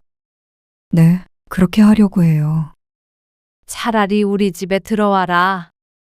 시집살이 걱정하는 거라면 그런 걱정은 붙들어 매. 내가 뭐 그런 거 시킨 적 있어? 솔직히 어머님이랑 함께 사는 건 부담스러워요. 뭐라고? 제가 어머님 마음에 안 차는 거 알아요. 뭐? 난 너 딸처럼 생각해. 아니요. 저도 동주 아빠 없이 어머님 댁 들어가서 살 자신 없어요. 아니, 동주 아빠가 있어도요. 그럼 나는 손주 얼굴도 못 본다는 거야? 내가 그동안 노력한 거 너 모르니? 네, 근데 노력은 저도 했어요. 어머님 마음에 들려고요.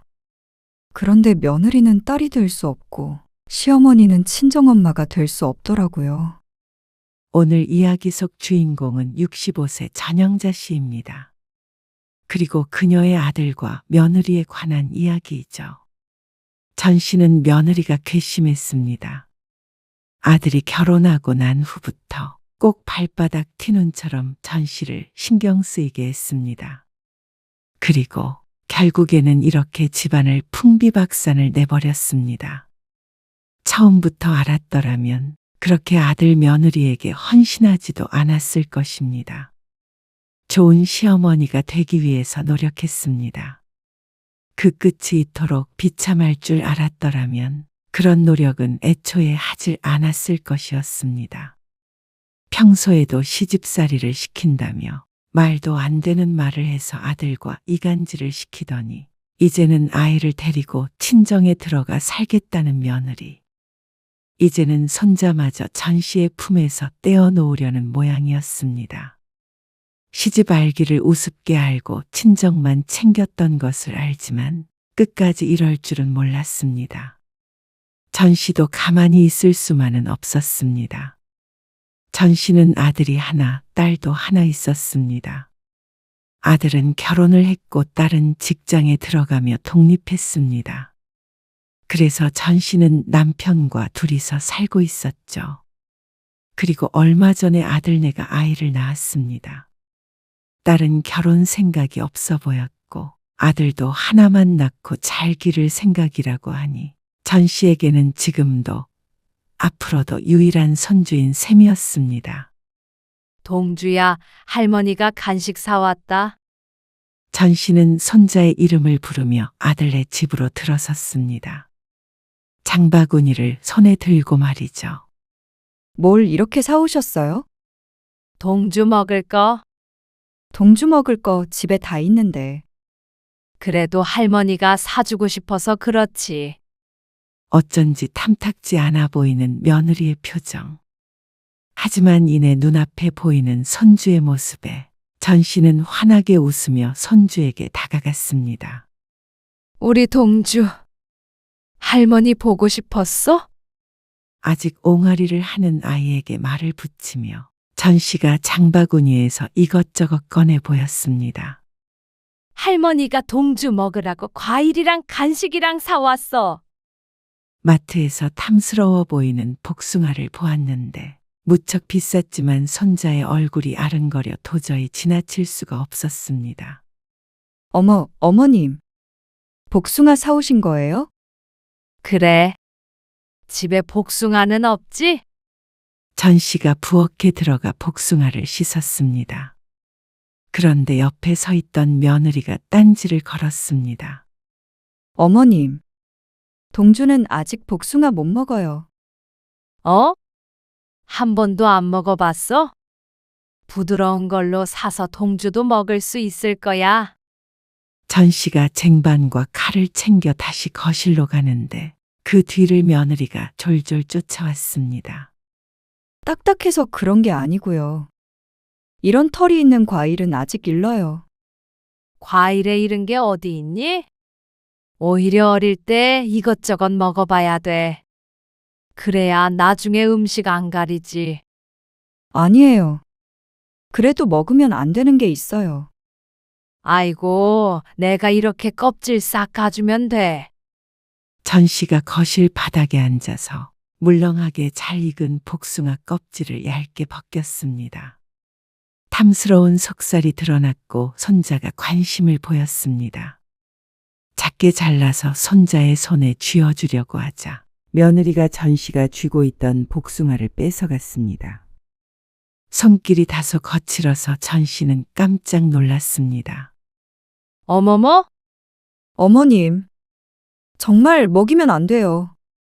너무 정색하는 통에 당황스러웠습니다. 민망하기도 하고 말이죠. 그다지 살가운 성격이 아닌 것은 알고 있었지만 이런 반응은 기분을 상하게 했습니다. 알았어, 얘. 안 먹이면 되잖아. 너나 먹어 그러면.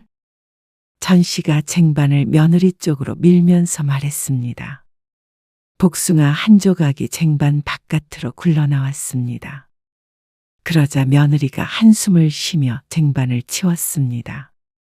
전 씨는 집에 돌아가고 싶었지만 온 지 10분밖에 안 되어 돌아가면 서로 더 기분이 상할 것 같았습니다. 그래서 애써 마음을 다잡았습니다. 그런데 며느리가 웬 약을 꺼내서 애한테 먹이는 걸 보고 전 씨가 물었습니다. 그게 무슨 약이야? 아, 지난주에 동주 병원 다녀왔거든요. 그런데 아토피가 있어서요. 약 먹고 있어요. 아토피? 피부병? 네? 어머, 이리 봐봐. 전 씨가 아이를 훑어보자 피부가 조금 이상하긴 했습니다. 아이고, 애를 어떻게 했길래 피부가 이렇게 돼? 그러자 말문이 막힌 듯 빤히 쳐다보는 눈길에 전 씨가 변명했습니다. 네 잘못이라는 게 아니라 속상해서 그렇지, 하도 속상해서. 애 피부가 이게 뭐야? 전 씨의 중얼거림에 며느리가 한숨을 크게 쉬었습니다. 제가 알아서 치료 잘 할게요. 그러니까 꼭 참견하지 말라는 듯한 느낌이었습니다. 선을 긋는 며느리의 말에 전 씨도 말을 멈췄습니다. 가슴이 답답했습니다. 전 씨가 장바구니에서 며느리 주려고 사온 소고기를 꺼내어 식탁 위에 툭 올려놓았습니다. 돼지고기는 잘 안 먹고 소고기를 좋아하는 며느리 때문에 겸사겸사 사온 것이었습니다. 아이도 늘 소고기를 먹는다고 하니 말이죠. 이거 너 먹어라. 그러고는 짐을 챙겼습니다. 나는 이만 가보마. 벌써 가시게요? 그래. 동주 아빠도 늦게 온다니까. 나는 이만 가볼게. 식사는 하고 가시죠. 됐다. 집에서 먹지. 그러고서 집을 나섰는데 전 씨의 표정이 굳어졌습니다. 아무리 아들이 없다고 해도 시어머니를 꼭 그렇게 대해야 하는가 싶었습니다. 이런 일이 한두 번이 아니었습니다. 그때마다 어른 입장에서 참아야지 했던 게 수년이었습니다. 그런데 며느리의 저런 태도는 좀처럼 익숙해지지 않았습니다. 전 씨가 집으로 돌아온 뒤에 며느리에게 메시지가 왔습니다. 소고기를 잘 먹겠다는 말이었습니다. 그의 조금 마음이 풀렸는데 다음날 아들과 통화하면서 그 심사가 또 뒤틀렸습니다. 엄마, 동주 피부 동주 엄마가 그런 게 아니고요. 그냥 그런 애들이 있대요. 그래서 먹는 거 조심하고 있어요. 뭐? 동주 엄마한테 애 그렇게 만들었다는 식으로 얘기하셨다면서요. 내가 언제? 안 그래도 자책하고 많이 힘들어 했는데 그러지 마세요. 그리고 소고기는 아토피 때문에 요즘 잘 안 먹이고 있으니까 다음에는 소고기 안 사오셔도 돼요. 그거는 동주 말고 동주 엄마 먹으라고 사온 거야. 동주 엄마 소고기 안 먹잖아요. 뭐? 돼지고기 안 먹는 거 아니었어? 아니에요. 반대예요. 그 말에 말문이 막혔습니다. 분명히 고깃집에 가면 삼겹살이나 갈비는 잘 먹지 않은 걸로 기억하는데 말이죠. 그런데 이렇게까지 전화를 해서 말해야 할 일인가 싶었습니다. 정 안 먹으면 아들이 먹어도 되는 거고 말이죠. 아무래도 자기 처에게 한마디 했다고 따지러 전화를 한 모양이었습니다. 기가 막혀서 말이 안 나왔습니다. 너는 지금 엄마 혼내려고 전화한 거니? 혼내다니요.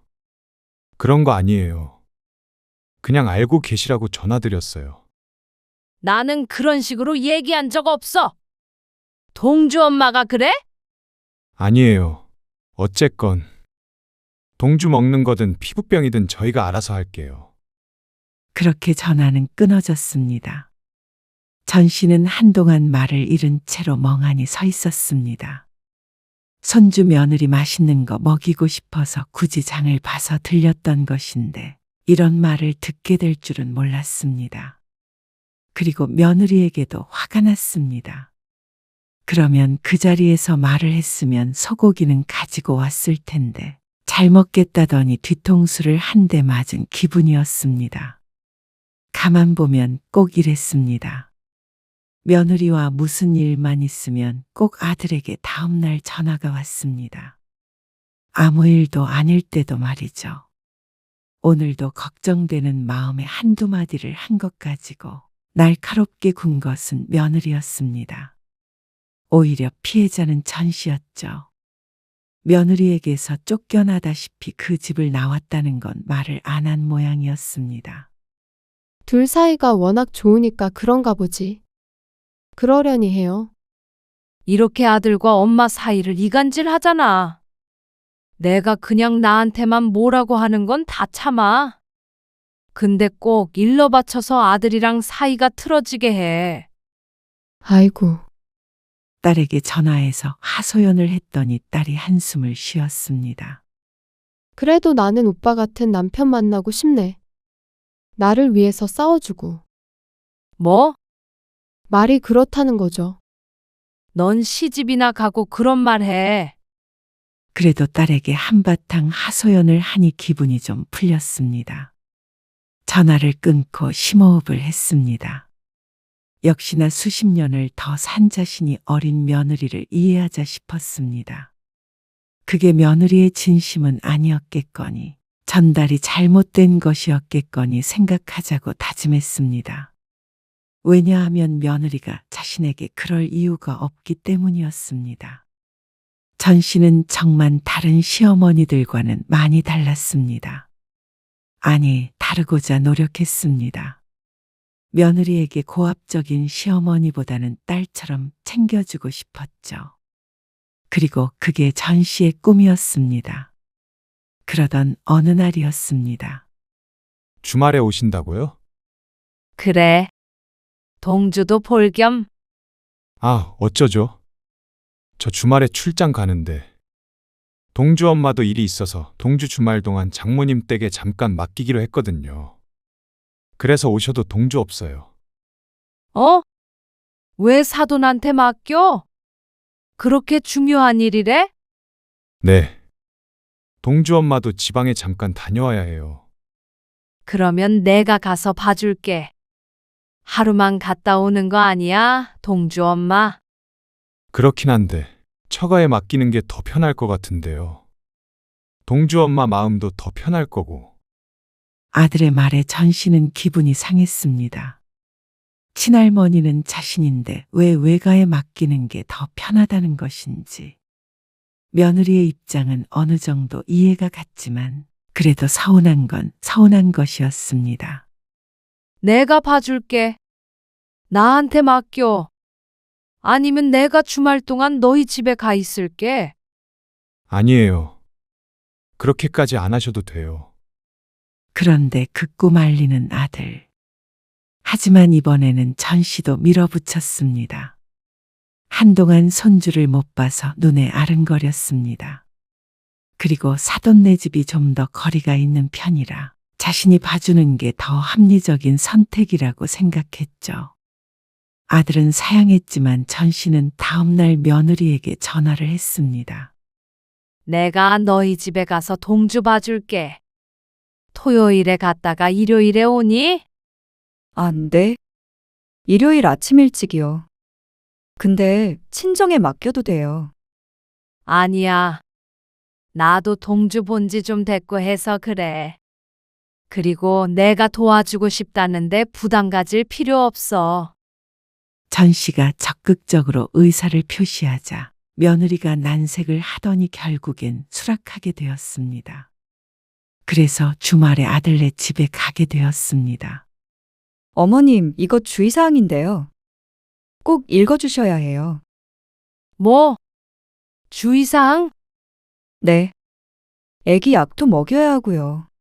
먹는 것도 가려서 먹여야 하거든요. 아니, 그런다고 이런 것까지 준비한 거야? 전 씨가 인상을 찌푸렸습니다.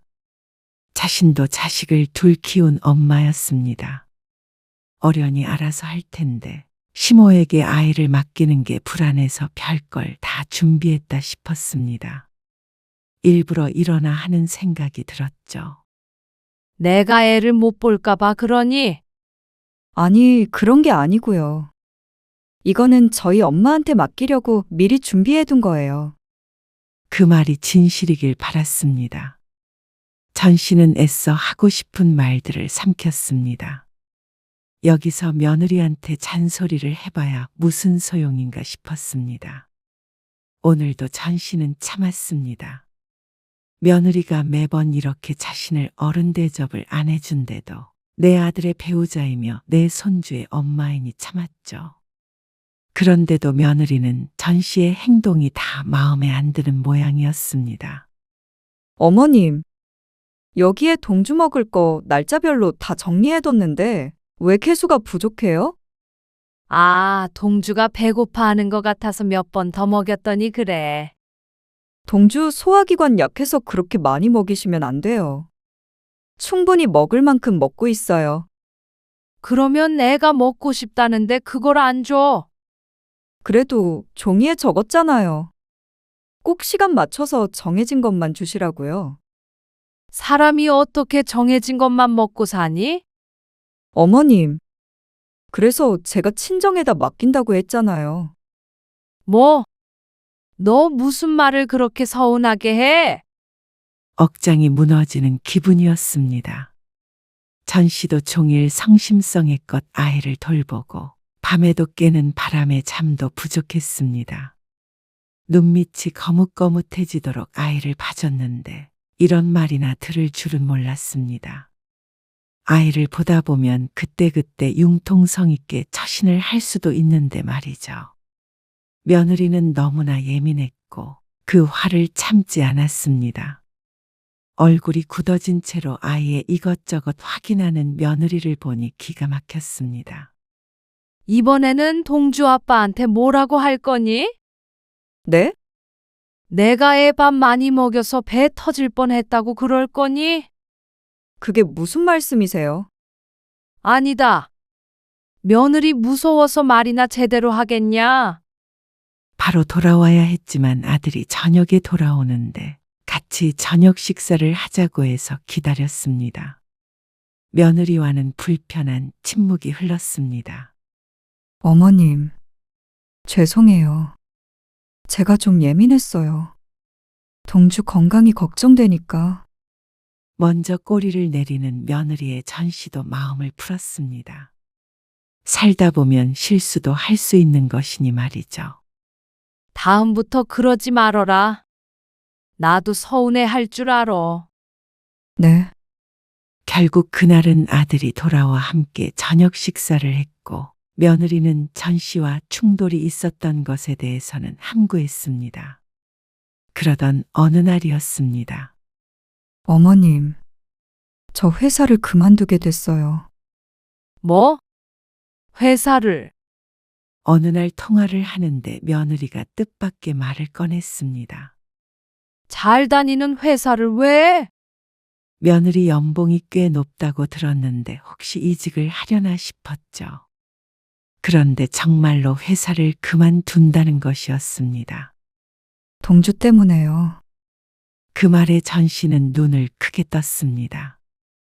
손주의 건강 때문에 둘 중에 하나가 일을 그만두기로 했는데 엄마인 자신이 그만두는 편이 낫겠다고 생각했다고 했습니다. 동주가 어디가 얼마나 안 좋은데? 아토피도 너무 심하고요. 약한 천식기가 있어요. 뭐? 그렇게 애 건강을 챙기더니? 회사 다니면서 애한테 저희가 너무 소홀했던 것 같아요. 저희라니. 애를 엄마가 키워야지. 전 씨의 말에 며느리가 잠시 말이 없었습니다. 그러더니 잠긴 목소리로 대꾸했습니다. 네, 엄마가 키워야 되니까 제가 그만두려고 하는 거예요. 그러면 돈은 누가 벌어? 네? 돈이요? 그래. 요즘에 혼자 벌어서 어떻게 산다고 그래? 어머님, 그래서 저희도 맞벌이 여태 하다가 고민 많이 한 거예요. 울먹이는 며느리의 목소리에 전 씨가 깊은 한숨을 쉬었습니다. 할 말은 많았지만 저들도 얼마나 골머리 썩었을까 싶었습니다. 그래, 아무튼간. 일단은 알겠어. 아이고, 동주 아빠가 고생이 많겠다. 네, 그렇게 전화를 끊고 전 씨도 많이 심란했습니다. 손주도 걱정되고 아들도 걱정됐습니다. 물론 며느리도 힘들까봐 신경도 쓰였죠. 그런데 그날 밤 또다시 아들에게 전화가 왔습니다. 어머니, 저희 동주 때문에 직장 그만두는 거 말이에요. 제가 동주 잘 챙길 자신 없어서 동주 엄마 그만두게 한 거예요. 제가 미안해야 할 상황이라고요. 그게 무슨 소리야? 그리고 네가 왜 미안해해야 하는데? 동주 엄마는 이제 돈도 안 벌고 집에서 편히 쉬는데 말이야. 편히 쉬다뇨. 지금 동주 엄마가 쉬려고 회사 그만두는 줄 아세요? 말이 그렇다는 거지. 너는 뭐가 또 베베 꼬여가지고 전화해서 뭐라고 하는 거야? 내가 동주 엄마한테 뭘 어쨌다고? 몰라서 물으세요? 동주 엄마가 뭐라고 말했는지는 모르겠지만 너는 왜 네 처 말만 듣고 엄마를 나무라는 거야? 그럴만하니까 그렇죠. 참, 내 배 아파 낳은 자식인데 아주 넌 부모는 안중에도 없구나? 제발 좀 그만하세요. 동주 엄마도 노력하잖아요. 노력? 너 동주 엄마가 둘만 있을 때는 눈에 쌍심지 켜는 것도 모르는구나. 아니, 됐다. 내가 너한테 무슨 말을 해? 더 말해봤자 며느리 욕하는 것밖에 더 돼? 겉봐라. 나는 이렇게 며느리 허물도 덮어주는데 동주 엄마는 늘 뭐라고 일러 바치는 건지 모르겠다. 그러자 무거운 한숨 소리만 들렸습니다. 동주 아픈 건 걱정 안 되세요? 질문이 기가 막혔습니다. 걱정되지 왜 안 돼? 너 엄마를 어떻게 생각하는 거야? 걱정이 되니까 머릿속이 복잡했는데 아들은 전씨를 나쁜 시어머니 취급하느라 바빴습니다. 나도 너희한테 서운한 거 없는 줄 아니? 그런데 어떻게 사람이 나쁜 말만 하고 살아? 그래서 참는 건 너희가 알기나 해. 전씨도 서러웠습니다. 며느리한테 무시당하고 아들한테 괄시당하니 참 어디다가 하소연할 데도 없었죠. 그래서 걔가 뭐라 그랬는 줄 알아? 앞으로는 동주 엄마한테 따로 연락하지 말라더라. 아, 그래? 물론 딸을 제외하고 말이죠. 제대로 듣고 있는 거야? 듣고 있어요. 근데 엄마, 이번엔 엄마가 좀 너무하긴 한 것 같아. 뭐라고? 아니, 아픈 애 보는 건 쉬워요? 그런데 집에서 논의 많이 하고. 아들 힘들겠다고 하고 그러면 누가 좋아해? 그런 뜻으로 한 게 아니잖아. 다 걱정돼서 한 소린데 왜 그렇게 고깝게 듣는 거야? 듣는 사람 심성이 꼬이니까 그렇게 들리는 거 아니냐고. 아이고, 나도 모르겠어요. 근데 새언니한테 좀 잘해줘요. 그러다가 나중에 손자도 안 보여주겠다고 하면 어떡해? 뭐? 그게 말이 되니? 하지만 그게 말이 되는 일이 생기고 말았습니다. 한 달쯤 아들네와 대면대면하게 살았습니다. 며느리에게 전화를 하면 곧장 아들에게 전화가 왔습니다. 그러니 더럽고 치사해서 며느리에게 전화를 안 걸게 되었습니다. 그리고 손자도 원래는 일주일에 2~3번 봤다면 이제는 보름에 1~2번 보는 게 고작이었죠. 전씨의 불만이 쌓여갈 때쯤이었습니다. 아들에게서 전화가 왔습니다. 그리고 아들이 전하는 소식에 전씨는 억장이 무너지는 것 같았습니다. 제가 1년 동안 지방에서 근무를 해야 할 것 같아요. 지방 어디? 울산이요. 뭐? 울산? 울산이면 늘 왔다 갔다 할 수 있는 거리가 아니었습니다. 주말에 한 번씩 온다고 하더라도 너무 먼 거리였죠. 동주는 어떻게 하고 설마 다 같이 간다는 건 아니지? 하나밖에 없는 손주가 그렇게 멀리 간다면 어떡하나 싶었습니다. 하지만 불행인지 다행인지 아들 혼자 간다고 했습니다. 근데 마침 저희 집도 다음 달이면 전세 만기예요. 그래서 이참에 동주랑 동주 엄마는 1년 동안 처가에 가 있으라고 했어요. 뭐? 사돈 내에? 네.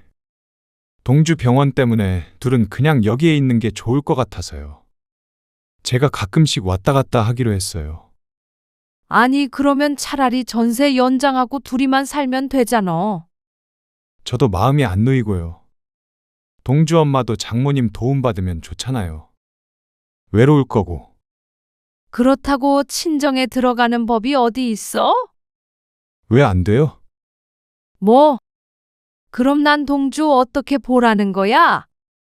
제가 가끔 올라오면 동주 데리고 올게요.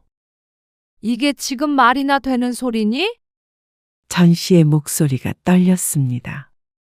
동주랑 동주 엄마 걱정돼서 그러는 거라면 차라리 우리 집에 들어와서 살라고 그래. 네? 어머니 아버지 집에요? 그래. 우리도 방 2개나 남어. 그러니까 충분히 들어와서 살만 하잖냐? 불편하죠. 너흰 도대체 뭐가 그렇게 불편하다는 거야? 내가 언제 너희들 불편하게 한 적이 있어? 저도 없이 동주 엄마가 어떻게 시집에 들어가서 살아요? 친정이랑 같아요? 다를 게 뭐야? 나도 동주 엄마 딸처럼 생각해. 나도 내 손주랑 같이 살고 싶다고. 동주 병원 다니는 것도 내가 도와주면 되잖아. 전 씨는 이게 가장 합리적인 대안이라고 생각했습니다. 그런데 아들은 거절했습니다. 그렇게 할 수는 없고요. 저희도 많이 상의해보고 결정한 거니까 너무 서운하게 생각하지 말아주세요. 저 1년 뒤에 돌아와요. 그때 다시 좀 큰 집으로 구해서 들어갈 예정이에요. 그때는 실컷 보실 수 있잖아요. 1년 뒤에 나 손자 보라고? 중간중간 찾아뵙는다니까요.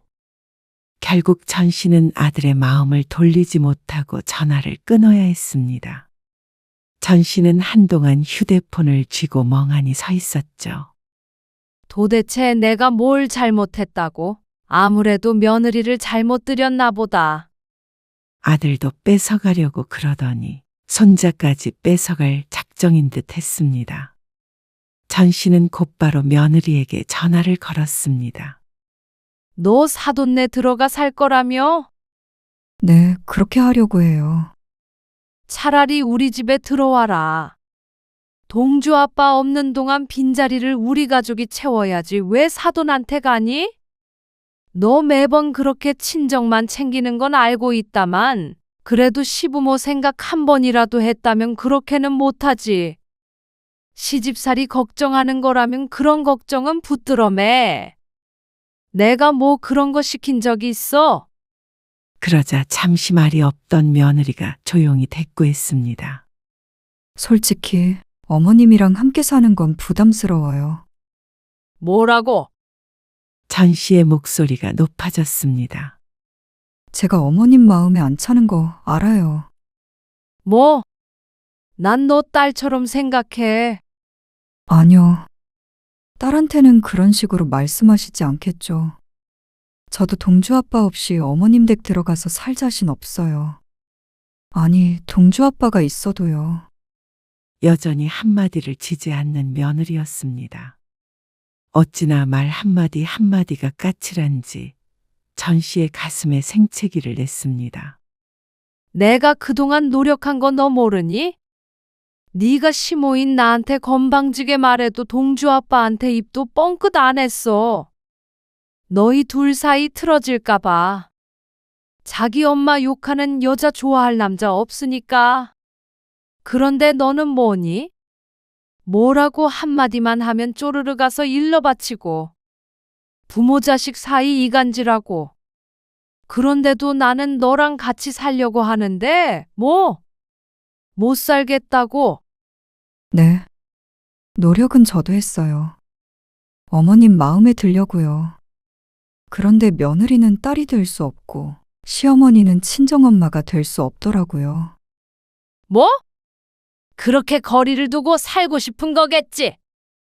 어머님은 좋은 시어머니라고 생각하시겠지만 명절에도 아가씨 빼고 저만 설거지 시키셨고요. 고깃집 가면 저만 집게 잡고 굽게 하셨어요. 저 돼지고기 좋아해요. 없어서 못 먹어요. 그런데 한 점도 제대로 못 먹게 하셨잖아요. 그래서 제가 싫어한다고 생각하셨잖아요. 동주 낳았을 때도 출근하는 아들 잠 못 잘까봐 걱정하셨고요. 동주 아플 때마다 제 탓하셨고요. 제가 아플 때도 동주 아빠 밥 차려줬냐고 물으셨어요. 그런데 어떻게 다른 시어머니랑 다를 수가 있겠어요? 어떻게 같이 살 수가 있겠어요? 말문이 막혔습니다. 이렇게 나열해 보니 자신이 무척 나쁜 시모 같지만 결코 그런 의도가 아니었습니다. 상황이 그랬던 것이었을 뿐이고 전 씨의 마음은 그게 아니었죠. 너야말로 내가 한마디 하면 열마디 하지. 그리고 꼭 말을 기분 나쁘게 하잖아. 어머님 이게 아니에요? 어머님 그러지 마세요. 어머님 제가 알아서 할게요. 그게 시어머니한테 하는 말버릇이니? 그러니까 저희가 같이 살 수 없잖아요. 그런데 전화기 너머로 아들의 목소리가 들렸습니다. 아들이 전화를 바꿔봤더니 전 씨 탓을 했습니다. 어머니, 동주 엄마한테 전화하지 말라고 말씀드렸잖아요. 그리고 처갓집에 보낸다고도 분명히 말씀드렸고요. 어떻게 이러니? 내가 그래도 동주도 봐주고 동주 엄마도 많이 챙겼어. 먹을 거 있으면 나눠 먹고 말이야. 그런 게 중요한 게 아니라 잘못된 행동을 안 하시는 게 더 중요하죠. 전 씨는 거의 뒷목을 잡았습니다. 아들이 전 씨를 원망했습니다. 이제 그만하세요. 저희는 저희가 알아서 살게요. 내가 어떻게 너를 키웠는데? 또 그러시면 저도 연락 안 드릴 거예요. 연이라도 끊겠다는 말이야. 자꾸 그러시면요. 이거 봐라. 너랑 나 사이를 이간질하는 거야, 동주 엄마가. 어머니, 이제 연락하지 마세요. 동주는 나한테 유일한 손자야. 이만 끊을게요. 편히 지내세요. 끊어진 전화.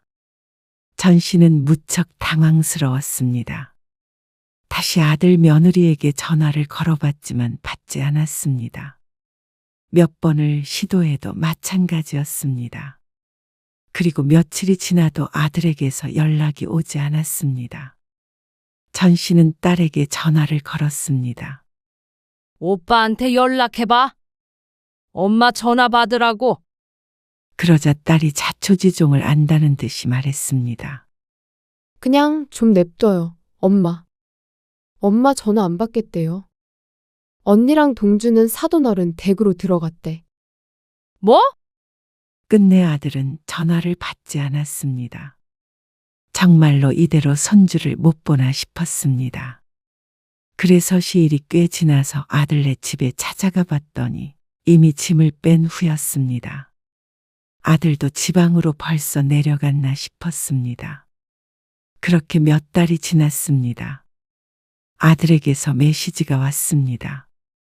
잘 지내고 있으니까 전화하지 마시고 아버지랑 잘 지내세요. 그리고 다시 전화를 걸었는데 소용없었습니다. 전 씨는 아들 며느리가 괘씸했습니다. 연을 끊어도 자신이 끊자고 해야 할 판인데 먼저 이렇게 연기처럼 사라져버리니 어이가 없었습니다. 하지만 시간이 지나면 지날수록 후회스러웠습니다. 내가 뭘 그렇게 잘못했길래. 딸이 가끔 위로해줬지만 별 소용이 없었습니다. 전 씨는 며느리에게 잘해주려고 노력했는데 결국 아들도 며느리도 손주도 다 잃어버리고 말았습니다. 남은 건 후회와 그리움뿐이었습니다.